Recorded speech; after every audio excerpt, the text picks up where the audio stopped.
बिस्मिल्लाहिर्रहमानिर्रहीम। अस्सलाम वालेकुम। जी तो नाज़रीन, आज की वीडियो में हम देखेंगे एनसीसीपीएल की वेबसाइट से हम किस तरह कैपिटल गेन टैक्स सर्टिफिकेट और इन्वेंट्री बैलेंस रिपोर्ट जो कि कास्ट ऑफ इन्वेस्टमेंट होती है स्टॉक मार्केट में, म्यूचुअल फंड में या पाकिस्तान मर्केंटाइल एक्सचेंज में, उसका डाटा हम किस तरह सर्टिफिकेट्स डाउनलोड करेंगे, प्लस उन सर्टिफिकेट को किस तरह हम रीड करेंगे और उसके बाद वो जो डाटा होगा उसको हम किस तरह एफबीआर की वेबसाइट पर इंटर करेंगे, ठीक है, रिटर्न जमा करवाने के लिए। तो ये पहली जो वीडियो है स्टॉक मार्केट, म्यूचुअल फंड और पाकिस्तान मर्केंटाइल एक्सचेंज, उसका पार्ट 2 है, ठीक है। इसमें हम जानेंगे जितने भी सर्टिफिकेट हैं, जिसको डिविडेंड का सर्टिफिकेट भी हम इसी में देखेंगे कि डिविडेंड का सर्टिफिकेट हम किस तरह डाउनलोड करते हैं और एफबीआर में उसकी एंट्री कहां पर करेंगे। ठीक, शुरू करते हैं जी। एनसीजीपीएल की वेबसाइट पे आ जाते हैं। सबसे पहले हम कैपिटल गेन टैक्स जो है एनुअल, वो हम डाउनलोड करेंगे, ठीक है।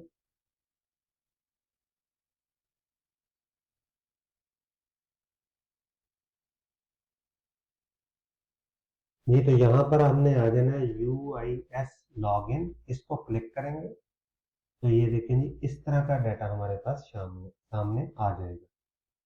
यहाँ पर हम यूजर आईडी, पासवर्ड और कैप्चर जो है वो इंटर करेंगे, VPAY, और लॉगिन पे क्लिक करेंगे तो हमारे पास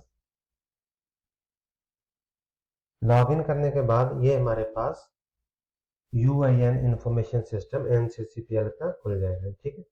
होम है, यूजर है, ट्रांजेक्शन है, NCC NCSS रिपोर्ट्स हैं और CGT रिपोर्ट्स। आपने आ जाना है CGT रिपोर्ट में और यहाँ आपने क्लिक करना है एनुअल सर्टिफिकेट। चलिए एनुअल सर्टिफिकेट पर क्लिक करते हैं, ठीक है। तो यहाँ से हम क्लिक करेंगे 2025 और यहाँ से क्लिक करेंगे 2024, ठीक है, जुलाई टू जून। अगर आपने पिछले साल का चाहिए आपको तो आप ऐसी तरह 2023 से 2024 सिलेक्ट कर सकते हैं, ठीक है। इसको आप पीडीएफ रहने दें या HTML में कर लें, ये आपकी मर्जी है। पीडीएफ में रहने देता हूं, मैंने फैच रिपोर्ट करूंगा तो रिपोर्ट जो है वो हमारे पास डाउनलोड हो जाए। ये रिपोर्ट हमारे पास डाउनलोड हो गई है, उसको हम पढ़ते हैं बाद में। अभी हम रिपोर्ट डाउनलोड करेंगे इन्वेंटरी डिटेल हिस्ट्री रिपोर्ट, जिसकी मदद से आप 30 जून 2025 को जो आपका क्लोजिंग बैलेंस होगा कास्ट ऑफ इन्वेस्टमेंट पर, वो हम किस तरह चेक करेंगे, ठीक है। इसकी मदद से हम पाकिस्तान स्टॉक एक्सचेंज में 30 जून 2025 को आपका जो भी क्लोजिंग बैलेंस होगा वो शो होगा कास्ट ऑफ इन्वेस्टमेंट पे, ना कि मार्केट वैल्यू पे, ठीक है। इसी तरह म्यूचुअल फंड का होगा, इस तरह पाकिस्तान मर्केंटाइल एक्सचेंज का होगा। इसमें हम देखेंगे, ये देखें यहाँ से आपने हिस्ट्री डेट सबसे पहले सिलेक्ट करनी है 30 जून 2025। आप पुराना डाटा भी चेक कर सकते हैं अगर आपने चेक करना हो, ये सारा डाटा इनके पास पड़ा होगा। सिस्टम में हमारे पास आ गया जी stock exchange, Pakistan mercantile exchange और पाकिस्तान म्यूचुअल फंड एसोसिएशन, ठीक है, ऑफ पाकिस्तान। ये हम क्लिक करेंगे PSX, ठीक है। बाकी सारा कुछ जो है वो आपने एज इट इज रहने देना, ठीक है। और यहाँ पे आपने पीडीएफ या HTML सेलेक्ट कर लेना है और यहाँ पे हमने करना है फैच रिपोर्ट। इसको जब क्लिक करेंगे तो रिपोर्ट आपके पास डाउनलोड हो जाएगी, ठीक है। इसी तरह जब आपने म्यूचुअल फंड का सिलेक्ट करना है तो म्यूचुअल फंड का सिलेक्ट करें, inventory balance detail report PDF और इसे फैच रिपोर्ट को क्लिक कर दें यहाँ पे, तो आपके पास 3 रिपोर्ट्स डाउनलोड हो जाएंगी। एक है कैपिटल गेन की, कैपिटल गेन सर्टिफिकेट। ये जो कैपिटल गेन सर्टिफिकेट है इसमें mutual fund, Pakistan stock exchange और पाकिस्तान मर्केंटाइल एक्सचेंज तीनों का डाटा यकसा करके उन्होंने एक ही सर्टिफिकेट पे दे दिया है। लेकिन जो इन्वेंटरी बैलेंस रिपोर्ट है यानी कास्ट ऑफ इन्वेस्टमेंट, ना कि मार्केट वैल्यू, वो आपको अलग अलग डाउनलोड करनी पड़ेगी 30 जून 2025 के लिए। स्टॉक एक्सचेंज, मर्केंटाइल एक्सचेंज और म्यूचुअल फंड तीनों की रिपोर्ट अलग अलग डाउनलोड करके उनसे आप अपना क्लोजिंग बैलेंस देखेंगे। आगे हम रिपोर्ट पढ़ना भी सीखेंगे। जी, तो अभी हम चेक करेंगे जो कैपिटल गेन सर्टिफिकेट हमने डाउनलोड किया है एनसीसीपीएल की वेबसाइट से, उसे पढ़ते कैसे। ये हमारे पास आ गया कैपिटल गेन सर्टिफिकेट। ठीक है जी, ये देखें डेट ऑफ इशू 12 अगस्त 2025, serial number, name of tax payer यहाँ पे आ जाएगा, सीएनएच आ जाएगा आपका, और पीरियड आ जाएगा 1 जुलाई 2024 से 30 जून 2025। ठीक है जी। अच्छा जी, amount of net capital gain loss on securities current tax share exempt 0 है। ठीक है। अच्छा, टैक्सेबल कितना है करंट ईयर, ये देखेंगे 44,330.55। तो ये हमारे पास आ गई थी कैपिटल गेन हमारे पास। ठीक है, ये जो चीज है ये आपने लिखना है एफबीआर की रिपोर्ट में। मजीद हम देखते हैं इसमें, ये देखेंगे ये आ गया हमारे पास डाटा कैपिटल गेन का। ये हमारे पास डाटा आ गया जी टैक्स का, amount of tax liability on capital gain. ये कैपिटल गेन जो है इसका जो टैक्स है एनसीसीपीएल ने ऑलरेडी डिपॉजिट कर दिया है। ठीक है, तो ये हमारे पास आ गया जी कैपिटल गेन। अगर आपका लॉस हुआ होगा तो यहाँ पे माइनस का फिगर होगा, कैपिटल गेन या लॉस और टैक्स। लॉस होगा तो आपको शो करने की जरूरत नहीं है, गेन होगा तो शो करना है। ठीक है, जैसे ये देखें, ये इस क्लाइंट का 2023 में लॉस हुआ था 83,000 का। ठीक है, तो वो लॉस जो है वो ऑटोमेटिकली एनसीसीपीएल एडजस्ट कर देती है। ठीक है, यहां पर आपका सवाल होगा कि ये जो कैपिटल गेन है या लॉस है ये किस मार्केट का है। तो इसमें तीनों मार्केट्स कवर है, stock, Pakistan stock market, Pakistan mutual fund और पाकिस्तान मर्केंटाइल एक्सचेंज। तीनों को डाटा कंबाइन करके जो फाइनल रिजल्ट आता है वो एनसीसीपीएल हमें शो करता है। तो ये हमारे पास टोटल गेन आ गया या लॉस, और ये हमारे पास टोटल टैक्स आ गया। ठीक है, अभी हम देखते हैं कि ये जो डाटा है हम एफबीआर की वेबसाइट पे कहां पे फिल करेंगे। ठीक है, वैसे मैंने पिछली वीडियो में आपको समझा दिया था लेकिन इस दफा भी समझा देता हूं। इसे हम कर लेते हैं कॉपी और हम चलते हैं जी रिटर्न वाली फैन में। ये देखें कैपिटल गेन लॉस, यहां पर हम ये डाटा फिल करेंगे। ठीक है, सेम अमाउंट आपने फिल करके कैलकुलेट कर देंगे।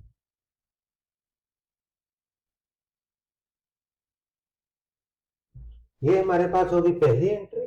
दूसरी एंट्री हमने करनी है जी, ये देखें जी, क्योंकि ये तो हमने एंट्री कर दी कि हमें कैपिटल गेन हुआ है। ठीक है, लेकिन इस पे जो टैक्स कटा है वो हमने कहा एंटर करना है, ये देखें यहां पे होगा option capital gain on securities. ये देखेंगे capital gain on securities under section 37A 2.5%। यहां से हम देख लेंगे कि कैपिटल गेन ऑन सिक्योरिटीज जो है वो,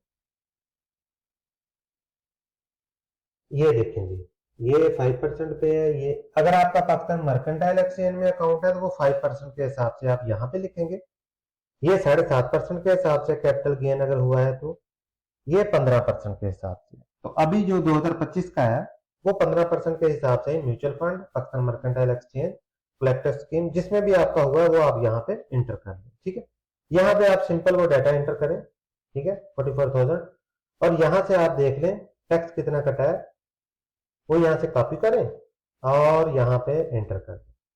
ये देखें, इसको कैलकुलेट करेंगे तो देखेंगे आपके यहाँ पे अमाउंट जो है वो सेम ही आ रही है।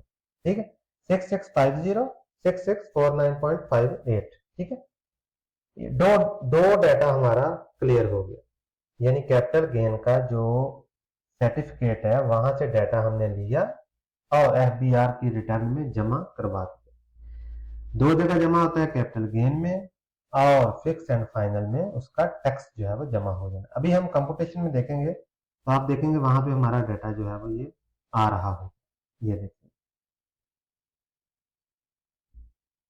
ये देखें जी कंप्यूटेशन में हमारे पास gain loss from capital asset ये हमारे पास आ गया जी, टोटल अमाउंट और total amount exempt from tax, क्योंकि हम ऑलरेडी टैक्स जो है वो पे कर चुके हैं।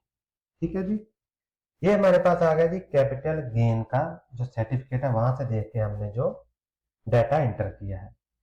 अभी हम बात करेंगे इन्वेंट्री बैलेंस रिपोर्ट, जो कि हमने कैपिटल जो कि हमने एसेट वाले फॉर्म में फिल करना है उसे हम किस तरह पढ़ेंगे, वहां से कास्ट ऑफ इन्वेस्टमेंट जो है वो हम किस तरह सर्टिफिकेट से देखेंगे और एफबीआर की रिटर्न में फिल करेंगे। ठीक है, स्टेप बाय स्टेप चलते हैं। सबसे पहले हम देखते हैं जी रिपोर्ट।